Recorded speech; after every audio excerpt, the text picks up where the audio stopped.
All right.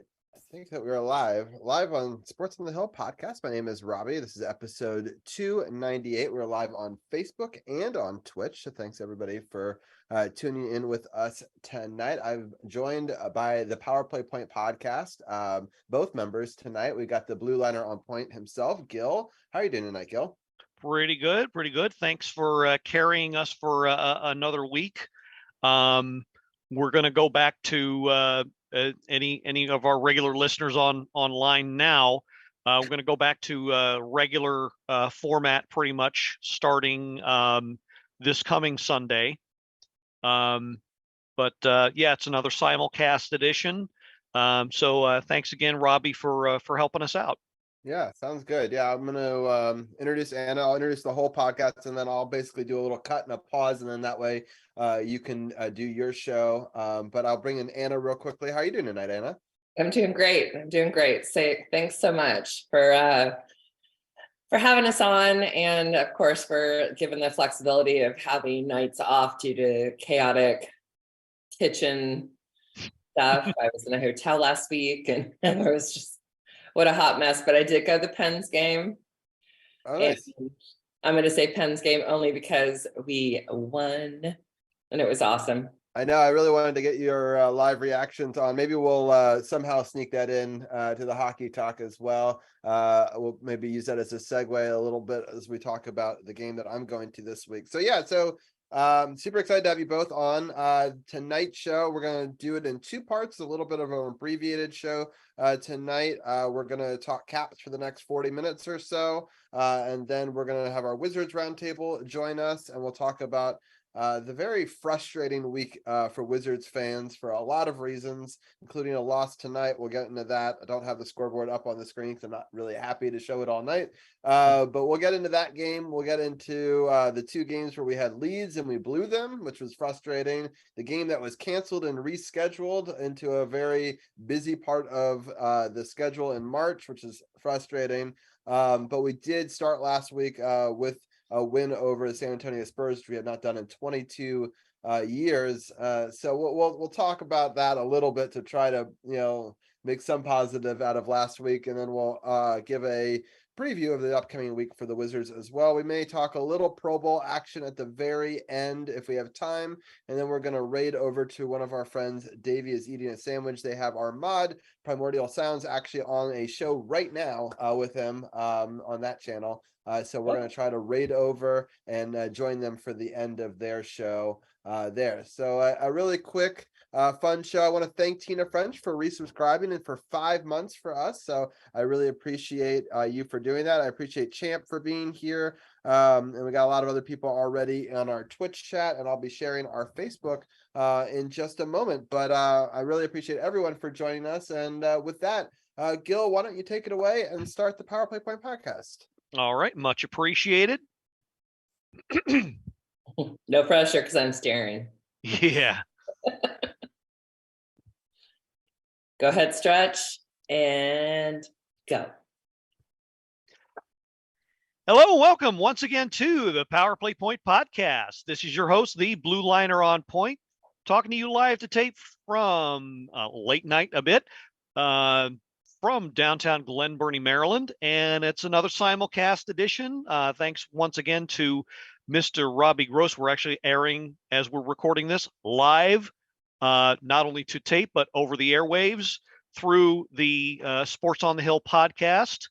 Another episode, just as we did last week. Get back to a regular format next week. And with us, of course, alongside Mr. Gross, as I mentioned, is, of course, the one and only mermaid, Anna Knox. Hi, Gil. Back from kitchen design hell, are we? Yes. Oh my God. I don't know how people do it and stay sane, but somehow we did. And yeah, I missed you and I missed the show. I hope you guys are doing well. Well, we missed you. It was kind of strange not having you there, especially after a game that you went to live. But we managed to get through it.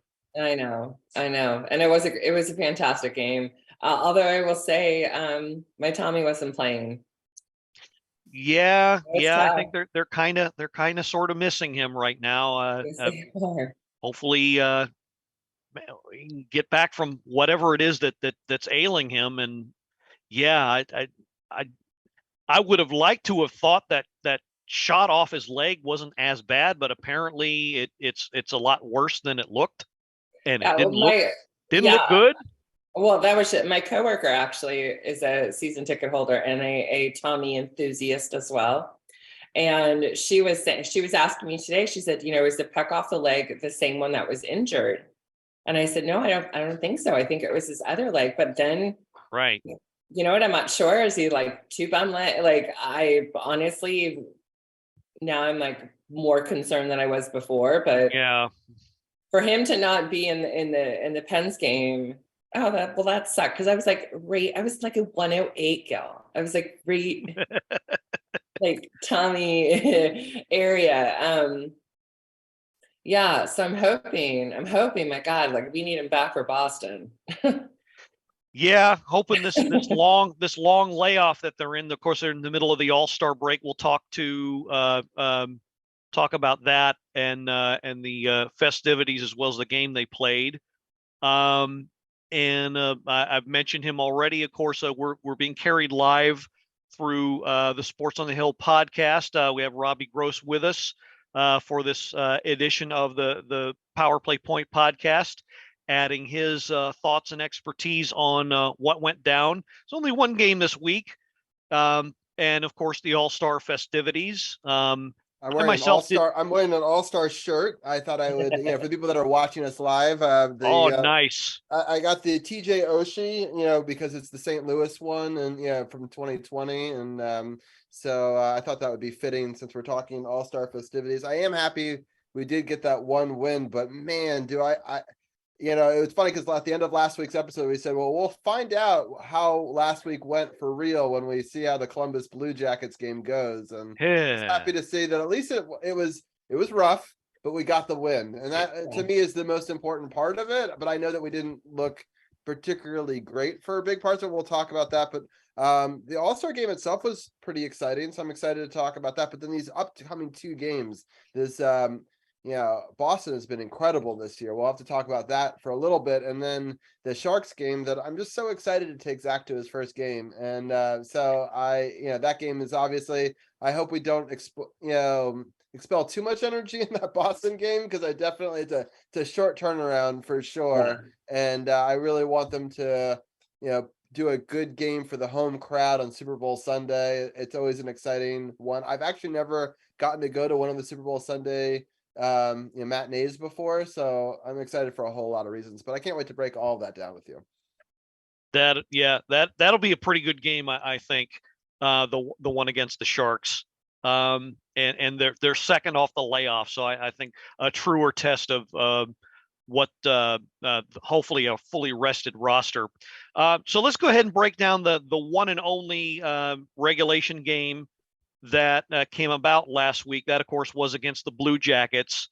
And I'll be honest, yes, I'm pleased about the win, but not so much as to how it had to come about. The one of the worst teams in the league took the Capitals to overtime. Very deep into overtime. Well, not very deep into overtime, but still into overtime nonetheless. And that should not have happened. But let's go ahead and break down the scoring real quick. Hathaway opened the game with a goal, 5:06 in the first. Put in a tip off of a Lars Eller shot. Trevor Van Riemsdyk made it 2-0 Caps at 14:28. Nicholas Aube-Kubel with the assist on that one. Andrew Peak put the Blue Jackets within one with a goal of his own before the period ended. And then Van Riemsdyk got another one, good for TVR, two for him on the game. Kuznetsov and Gustafsson on the assist on that one. Probably two of the best playmakers we've got right now. Kuzi's getting a bit of a bad rap because he's not been as consistent, but he still has 36 assists on the year. Not too bad. But I know we're all wishing he'd shoot more. More on that later. And this game started to go downhill for me a little bit after that. Eric Robinson made it 3-2, and that's when the thoughts started creeping into my head that started to put me in a state of pissed off beyond the likes of which mankind has never seen. And all I could think of was I'll clean it up, but Please don't. if the Capitals effing lose this game, then I will lose my SHIT. Shit. Is all I could think of the rest of this game after that goal. Yeah, Lo and behold, the Caps played okay hockey. They did get 13 shots on goal in the third, but not really many high quality chances. Lo and behold, who should tie it up? Johnny Gaudreau, Johnny Hockey, ties it up 12:44, and the Caps were hanging on by their fingernails for the rest of the game. Fortunately, Evgeny Kuznetsov would get the game winner 26 seconds into overtime. Mhm. Marcus Johansson and Gustafsson on the assists on that one. This was actually a pretty good one. Gustafsson gains the zone for those who didn't see it, and then Johansson kind of left it for Kuznetsov, and who picked it up just as he got to the top of the circle and let one go, and got past Korpisalo, who was delightfully frustrated, may I say, slamming the stick down in frustration after he let that one in. And Caps, well, dare I say, got away with one, because they should have. This should have been something of a cakewalk for them, and it wasn't. And they made it unnecessarily exciting. You could say they were looking forward to vacation. You could say they were tired. You can say anything you want, but I say they had no excuse. I'm still a bit disappointed despite getting the 2 points. As Alan May said, Columbus is so far back in the standings, giving up a loser point to them really isn't going to matter much, but bottom line, they could have done a lot better, and they didn't. I'm just happy Sure. they won. All of that is 100% true, but they got the 2 points that they needed in the end, right? And I agree to some extent that you want to, get some momentum and destroy a team like that going into the break. It's a really long break for us. I don't think if people realize it's almost 2 weeks off. So I'm not sure you're gaining a lot of momentum either way. You crush a team as long as you don't lose.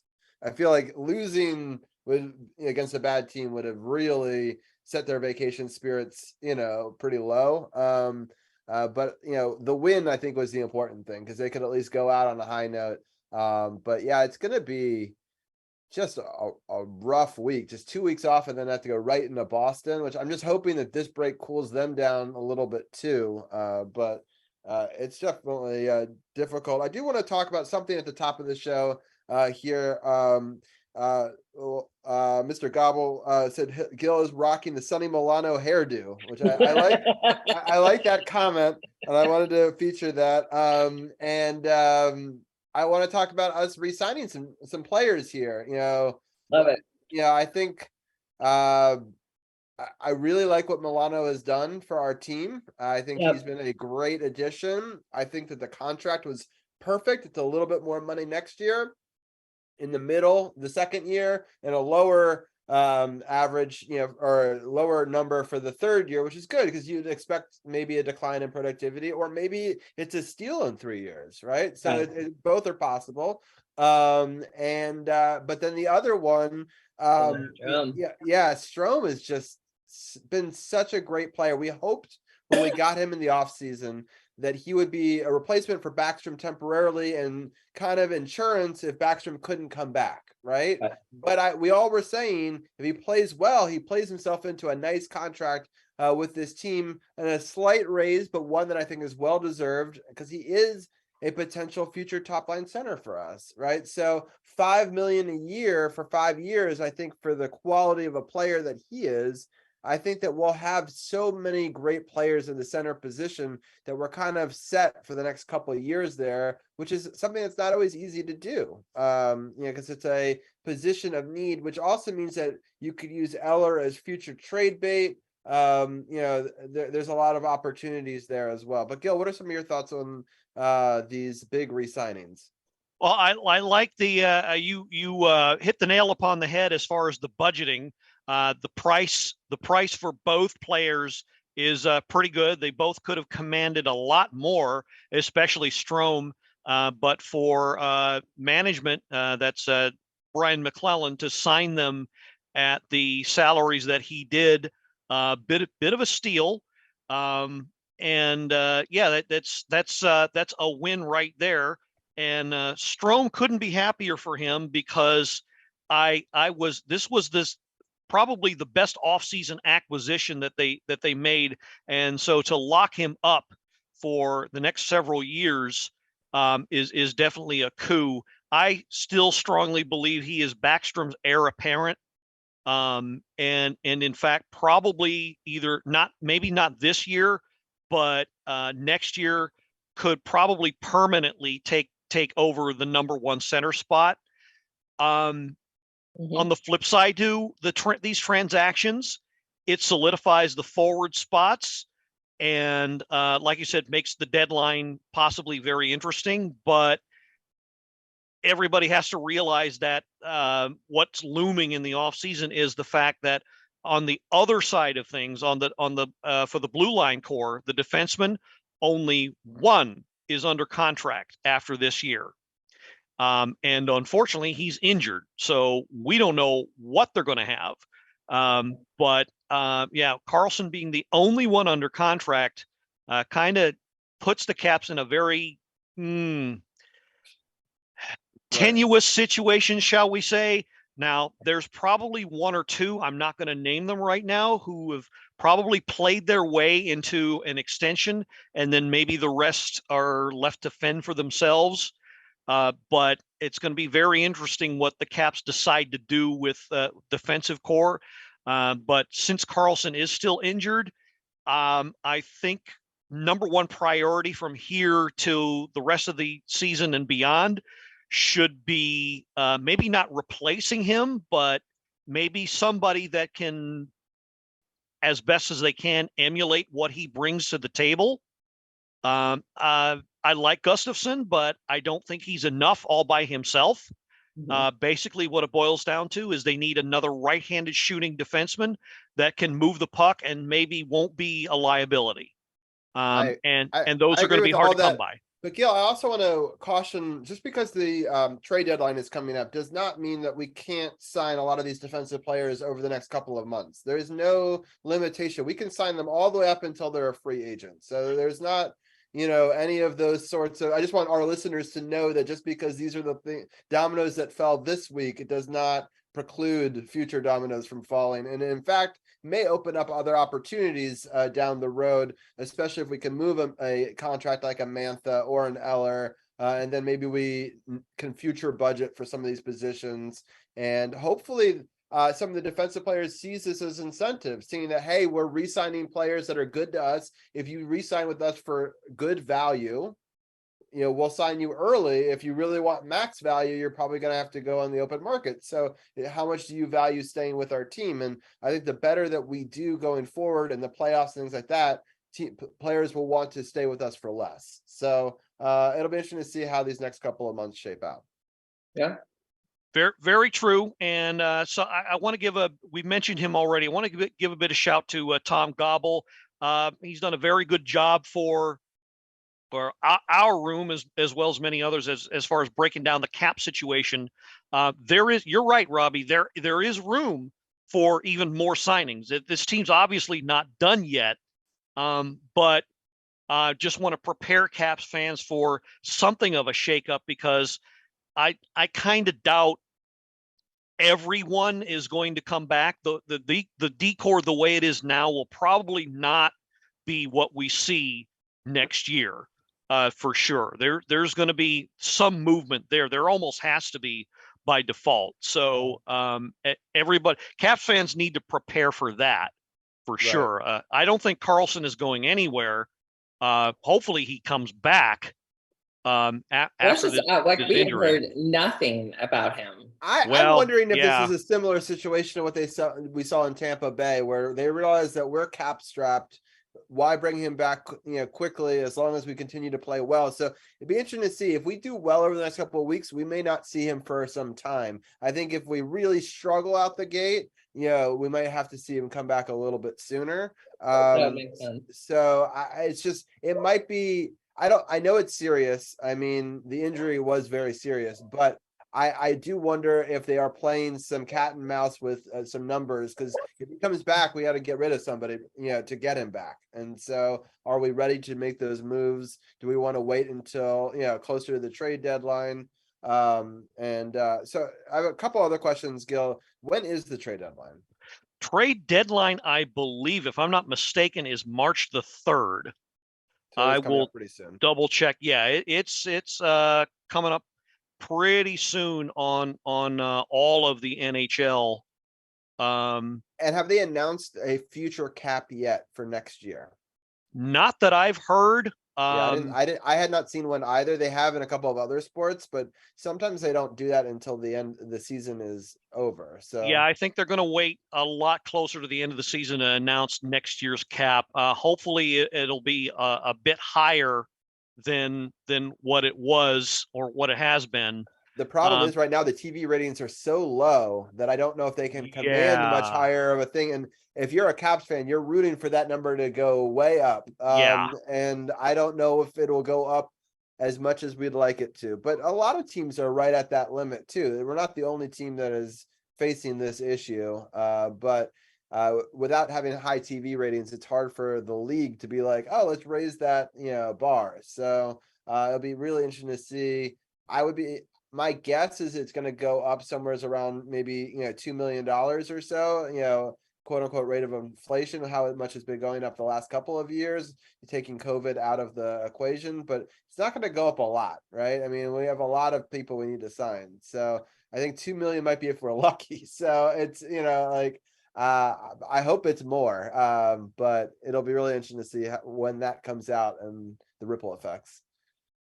Yeah, I wouldn't expect it to be much more than 2 million. I think anything more than that's probably going to be extremely generous. Yeah, for sure. All right, well, let's get into the All-Star game a little bit. Unless Anna, do you have any final thoughts on Columbus before we move on? No, I'm good. I agree with what everybody said. I'm just here to fill the square to say, yay. Yeah, I agree. The dogs are barking in the background. It's driving me crazy to not have headphones to block that noise out, but yes, thanks for your patience. Yeah, no, you're fine. Well, Gil and I will talk a little All-Star because I know that you didn't watch too much of it. I did not watch the skills competition. I DVR'd it with the hopes that I'd find time this weekend to watch it, but then I sort of read the returns, as you will, what Facebook was saying about it, and it was not glowing. And so I ended up watching highlights of it, which, seemed entertaining enough. But it was missing a little bit of a wow factor. They had some events that had never been done before. Gil, I know that you saw some of it. What was your overall takeaway of the skills competition part of it? Oh, I actually sat through all of it. And I would like very much somehow to get some sort of compensation for my time, but I know that ain't going to happen. Look, we don't have much time. I'm not going to beat a dead horse. ESPN is ESPN, and they're made of 4 letters for obvious reasons. I think best summation of it was obviously the highlight of the whole thing for we Caps fans was Ovi Jr. Stealing the show for the most part. Is actually kind of nice to see Crosby and Ovechkin team up for the breakaway shot with him. That was it was very, very cool to see that. Other than that, skills competition, unfortunately, which is usually my thing. Not a whole lot of highlights in this. The 4-letter network didn't do anybody any favors by poorly laying everything out. If you're a Caps fan, maybe another highlight was Sidney Crosby drowning in the dunk tank in that one event that they had. Maybe. Yeah. I do want to go back to the because I did watch that, and I thought that it was really great as a way to lure Ovechkin to come back to All-Star games, because he does skip them from time to time. He's only gone to 8, but he's been invited to way more than that, if we're keeping count. And so this is his 8th true appearance there. And it was cool that he's kind of the elder statesman, that him and Crosby were going around meeting a lot of the younger guys who really look up to him. But I swear that in some meeting somewhere, he was like, "Make my kid the king of the show and I'll come." And they listen, and they listened. And, they let him go out there. Now, other kids were out there on the ice at times, but no one was in full gear, actually skating along the players, taking warm-ups, and Caps PR was eating it up. They released a lot of great videos, so people want to check out any of that. They can follow the Capitals on any social media. They did a million videos, and it was great. And I think that's what this game is all about. I think a lot of adults were like, "Oh, this is the worst thing ever." And I know that, Gil, you're not saying that, but like for me, this event's really about something for the kids to watch, right? It's kind of like mini Olympics. It's really for kids who might not watch a whole 60 minutes of hockey. I was actually hoping to, and I still am going to keep the DVR recording to watch it with Zach later and say, look, oh, this guy's going fast or whatever. It's not really for diehard hockey fans. It's not hockey in its true form. I did think that it's usually more entertaining than it is, but I was really happy to see Sidney Crosby and Ovechkin be buddy, which I know really irks people, in the comments. But you know what? These guys have been doing it for 17 years. If they want to be friends for a weekend, so be it. Like they both have lived the same life from opposite rival sides for so long, and so much has been made of this rivalry. And they talk about when this is all over, they're going to go grab a drink together and talk about the whole thing. And I love that, because that's what you want from rivals, ones that can go and shake the hand of the other guy and be like, because Caps fans don't want to admit it, but Crosby and Ovechkin are the two greatest of this era. They're 1 and 2. There's a debate on who's 1, who's 2, whatever. But like, to see them together on a team, to see what kind of uses the transition into the game itself. But in the actual hockey game, the Metropolitan played in the second game. I won't get into the Pacific versus Central too much, other than the fact that the Central won. But it was, the Metropolitan, you're rooting for the Metropolitan if you're a Caps fan, probably, or if you're any of the other Metro teams fans.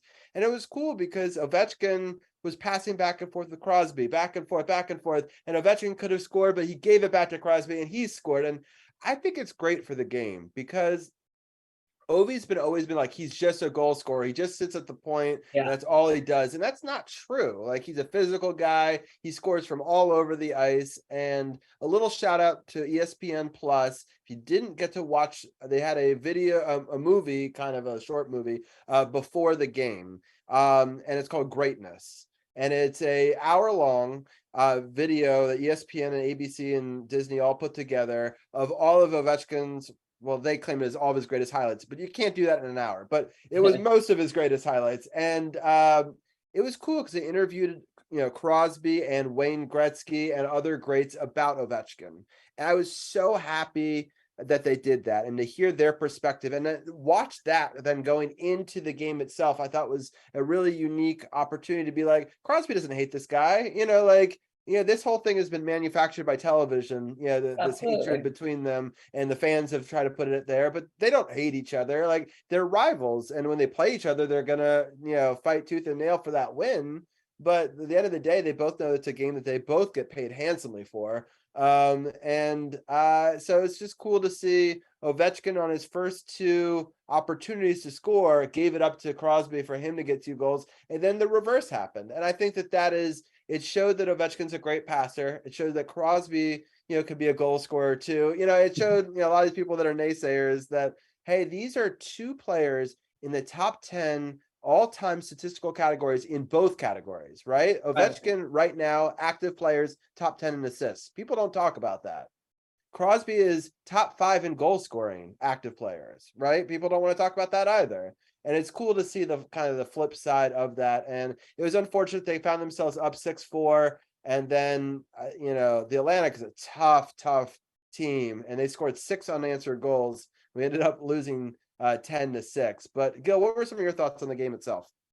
Well, I honestly didn't catch a whole lot of the game. I heard about it, but I mean the game itself, the format is probably as best as they can make it for the time being. Some people want to go back to the drafting, the fantasy drafting team captains, picking them back. I don't know about that, but the skills competition, if we can go back to that for a second, left quite a bit for me to be to be desired. And it wasn't just the coverage. Some of the events were a little confusing. I'd like to kind of go back to because, like you said, it is for the kids. I kind of like for them to go back to a couple years. They had this kind of relay where one guy would do a kind of a puck relay, that the stick handling through the little pucks. One guy would shoot the puck through the over the top of an obstacle through a little net. To show off passing skills, and then they pass it on to somebody who'd take a wide angle shot, something like that, something more of a true skills competition versus all of these themed gimmicks that came across. I mean, I understand they want to play to the host, and Vegas, they hit it off with that card shot thing, but the dunk tank, that was okay, but I kind of want them get back to letting the players be the players and show off their actual skills versus what they did this year. And I think that's what really lost it for me. Yeah, there's a lot of gimmicks, because for the highlights that I saw, they just had like 5 gimmick events. And I get that they want to make it South Florida-y or whatever, but I do think that it falls a bit flat for a lot of fans. Just for timing's sake, I mean, so anyway, Atlantic goes on and beats Central. People who care about the result of the All-Star game. I thought it was really cool to see some pictures coming out of it. The Kachucks, the brothers, they were so dominant in that game. I know. I'm sorry, Anna, but it was cool to see a picture of those 2 brothers with Ovechkin at the beginning of his career as little kids. I saw that. That was a cool picture. And then to now see them, it was crazy. He got a hat trick plus 2 assists in that first game. And his brother got, I think, 2 and 2. So it was a dominant performance by the brothers. And an MVP. Right, an MVP, and well deserving. And they were able to have some really good defense. It also is nice to have Vasilevsky as your goalie, even in 3-on-3 tournament, and especially because he's been there a lot. Like he's played in this version of the All-Star game every year they've had it, I believe. So that's good practice, right? So I thought the game was entertaining. The skills competition can be leave to desire. Let's get into the upcoming week a little bit, because I do want to talk a bit about this juggernaut that is Boston. Gil, what are some of your thoughts on playing Boston in this first game back? Well, Boston actually went into the break on something of a slide. I think I'm going to have to check, but they actually lost at least 3 out of their last 4 games. I don't know if they were just looking forward to vacation or what it was, but I'm sure that the rest is going to do them some good. They actually have some games that they're playing already. I think they're actually playing tonight as well. Before we get to them, obviously, since they're leading the whole league right now, they're the runaway President's Trophy candidate. It's not going to be an easy task, but maybe the layoff did them a disfavor. Hopefully, I don't know, but either way, the question though, Boston actually doesn't play until we play them as well. So I'm happy to say that the league didn't really screw us up, because I think actually if they had played a game before, that would have been really bad for us. So I'm kind of happy that their last game was actually a win against Toronto on the 1st, and then before that they had lost 3 in a row. So they did end on a win against a big rival, Toronto. They won it pretty good, 5-2 in Toronto, nonetheless. Scored 3 goals in that third period, and ran away with it. So it had been 1-1 halfway through the second period, and then Boston. But Boston, though, going before that, though, was just on a crazy tear where they basically never lost at home. And those 3 losses were on the road. They have still very few home losses. I believe they only have 1 this far in the season, regulation home loss, and or some really small number like that. And so I am a little bit nervous because Saturday at 3:30 matinee games don't do us well. But I'll ask Anna real quickly. What are your thoughts on Boston? Yeah, I have to admit, I'm kind of dreading this game. Boston sits at 39-7-5, and it's like, God, and they're just, they're always going to be a nemesis, and you have to consider Pasta, Charlie McAvoy.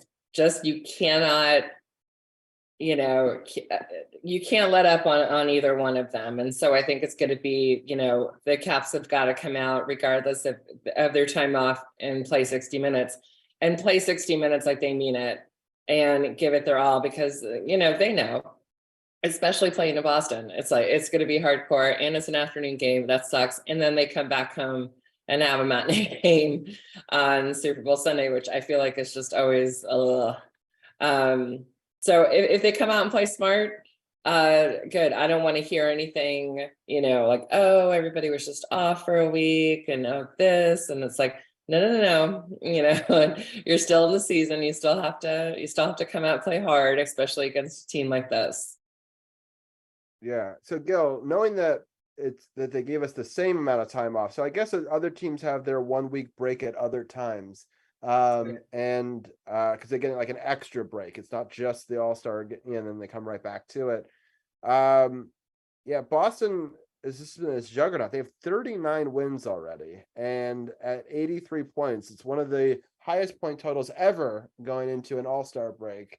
And do you think, I mean, they seem like the real deal. We saw them, I believe, week 1, right, of the season, the first game of the season, and they beat us pretty badly. And I even at the time said, I think they're a really good team. I don't think this is just like we played really badly kind of situation. But how do you go into like a day game with this? And which goaltender do you think you start on Saturday, and which one do you do Sunday? Very good question about the goalies. But this game is going to be, well, I think we all have to be honest here. This game is going to have to be the 1 game tune-up that they have after such a long layoff. Unfortunately, Caps don't have not traditionally done well after such a long layoff. Well, So it'd be so physical. So it's like, yeah, I would say you put Lindgren in, but yeah, I mean, Lindgren, I don't know what it is, but Lindgren tends to do well when the Caps can keep them close. So if, like you said, Anna, they come with a purpose and try to win instead of playing not to lose, then maybe, just maybe, they can eke out maybe a point. I would personally be happy if they take it to overtime and either lose there or in the shootout. My only concern about that is it's less than 24 hours until the next game. So yeah, any additional time on that body, I really hope that they roll 4 lines. Especially if it goes that situation. If we start to go down to 2 lines and they get exhausted, like that's going to spell trouble for the next day, I think. I don't think the coaching staff is going to have much choice, because everybody's going to come in there with rusted legs, and they all are going to need their time. But to your earlier point about Boston, this is how good they are. They're actually considering resting Patrice Bergeron every other game. They're actually figuring they're not going to need him the rest of the season until the playoffs as much. That's how good they've been. So they have a 13-point lead in their division. That's crazy. Just to give you an idea, in our division, Carolina is playing really well. They have 76. So we're talking about 7 points above even Carolina, and their differential is 8 over New Jersey. So 13 is much larger than 8. And Toronto's been good this year. So the fact that they got a 13-point lead over like a really good team like Toronto, Right now they have 83 points, and Washington, just so you have a sense, of 60. So they have 23 more points than us. Yeah. Ouch. But not giving up hope. Come on now. Yeah, well, I mean, there's a chance. There's definitely a chance, and it's going to come down to how well they're conditioned, and I think they can. There's a good chance I think they can at least take it to overtime, but I've almost got this resigned to a loss. They should fare better, I think, even playing 24 hours later, less than against the Sharks. Okay. I think once they come back home and play, something of a lesser team. I think they'll fare a lot better when they finally come back in front of the home crowd. I hope so. My first game was a loss. Every time I sat next to the glass, it's been a loss. Like when I saw the Sharks, we lost a presidential election and got shut out that time. The last time I saw the Sharks, so like it's not. The signs aren't great, and but I'm so happy that my dad is willing to take my son. We were sitting 4 rows back of glass, dead center seats. So it's like Amazing. The best seats in this thing. I hope my son can see because he's so tiny, but I will put him, stand on the seat, whatever. People won't care. He's a 4-year-old, right? They're just gonna be excited that a new Caps fan hopefully is around, and so I'm just so excited to take into that game. That's going to be my highlight of next week's show is, recapping how it goes. I'm going to take lots of pictures and videos and show it on next week's podcast as well. Because it's 25 years after my dad took me to my first game, and I got to go see Lord Stanley Cup that year be raised. And seeing that in our building made me like, oh, we got to get there. And, so I was, of course, much older than Zach is by almost like a decade at that point, but I'm still happy he gets to start so young and get to go to a game and get to go with my dad, just like I did. And the 3 of us are going to make a whole day of it, drive down there, get there early, and, try to, get a certificate of his first game and all that and do it right. And so I hope it's a good game. Like we don't have to win, but just don't get blown out. Don't get shut out. Make it entertaining. And so I'm kind of hoping Lindgren plays in the first game, and then, but I'll be interested to see how they do that goalie balance. But yeah, I'm just excited for the opportunity and excited for next week's podcast to hopefully break down an exciting game. But I want to give Gil a little bit of time right here at the end. I know that it's Black History Month, and he does a segment for that on the Powerplay Point podcast every week during this month. And so I wanted to give Gil a little bit of time right here before we let you guys go. But this has been a lot of fun. Yeah, thanks again. And yes, so it is Black History Month once again. So every year in February, we invite exclusively our African American or Black listeners to come on the show. Now, that is not to say, of course, they're not welcome any other month, right? Just because we don't want you to come on just because. Anybody who is a Caps fan, this is our open door policy. Anyone who's a Caps fan who wants to come on, talk Caps hockey with us, who has an informed opinion, watches the games, wants to have your say, we have an open door policy. You are welcome to come on the show with Anna and myself anytime you want. Be a co-host, have your say about the Caps, talk about how you think they're doing, what they should do. And but we put the spotlight on our African American listeners for Black History Month. Got 2 signed up in the coming weeks who've already expressed some interest. And on the Facebook page, we're going to be highlighting the dozen or so Black players who have played for the Washington Capitals, and others as well, going to be highlighting their life and career on and off the ice, and something of a biography there as well. So if you're an African-American fan, you've never been on our show before, tune in. You want to come on and talk Caps hockey with us. Tell us your story about how you became a Caps fan. Tell us your experience about what it's like, watching the games, being in the arena, traveling. We've had a guy on last year, Tyron Waller. He went to several different arenas during the regular season last year, and favorably reviewed them compared to Capital One. So if you have an experience like that, you can come on and share that with us. We'd love to hear from you. So do please come on. We usually record Sunday evenings, and you can get in touch with Anna and or myself. We can make arrangements. Love to have you on. Love to hear from you and hear your story. Definitely. Yes. And I also want to give a shout out to all the people on Facebook that were commenting. We are having a lively discussion, so I didn't really interject fan comments in there, but C4 was saying hi to everybody. And then Tom Gobble was also saying Bettman didn't make the comment the cap would not go up more than $1 million because they still need to recoup some of the losses from the COVID seasons. So that's what I was afraid of. But sometimes you got to inject money to make money. But, I understand that thought process. He also said the All-Star jerseys were terrible. It was hard to tell teammates. And I kind of agree with that. I think that All-Star jerseys need to go back to like single tone colors, like one color versus another color versus there's like this star cutting into it. And I wasn't one had white lower, one had white upper, and like one had black on one side, one had like teal, but it was different enough, but it wasn't easy. It should be like red versus blue or white versus black. It could have been a little bit better. And not to be a downer even more about the jerseys, but I'm done with the Crayola factory explosion, introducing the fluorescent colors.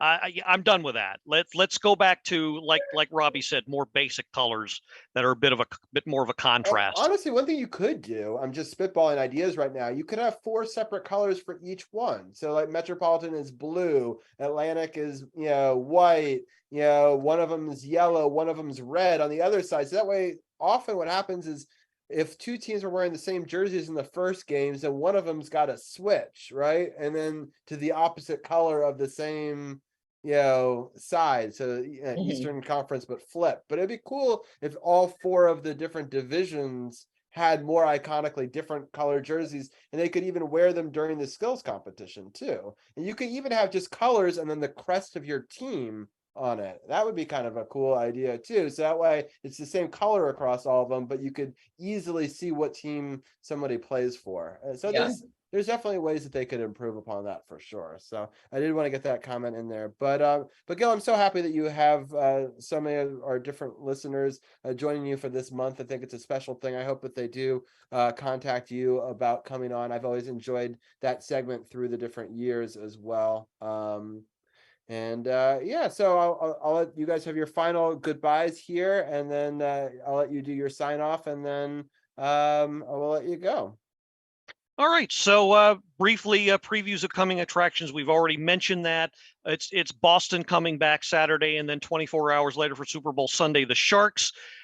So good back-to-back test. Hopefully Caps come out with at least 2 points from those 4 points total, but 2 points in some form from those 2 games. So that'll be interesting to watch from there. It's going to be a scrap to the finish. First towards a deadline, and then the regular season. So like we've been saying, they've got to pile up the points now. They have to start their playoff run now. And that's my opinion for that. Mermaid, did you have any final thoughts, final summation based on what you saw? No, I don't. I'm just glad to be back in a consistent schedule with you guys. I missed you guys. Missed you too. Glad to have you back. And we will be back on with a special guest next week, recording Sunday evening at 5 p.m. as we always do. So for the Powerplay Point Podcast portion of the Sports on the Hill podcast, this is the Blue Liner on Point signing off and reminding you, well, if you did see the skills competition, then you saw Pat Maroon, who is from St. Louis, interviewing Clayton Keller, who is also from St. Louis. So what did you have there? Obviously, you had a case of Missouri loves company. Yeah. No. Hallelujah, and let's go Caps. Go Caps. Go Caps. Oh, Gil. Oh, my God. How long you been sitting on that one, right?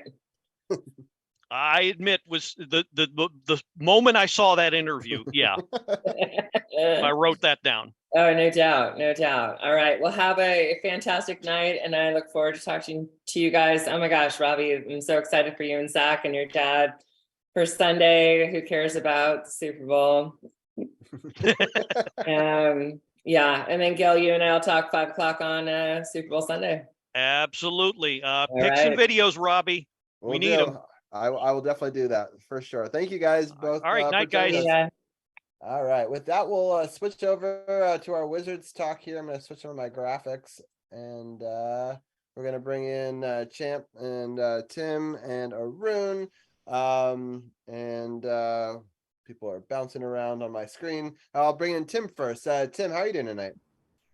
I'm doing great. I just want to say I prefer RG3 jokes to Gil's jokes any day. That's fair.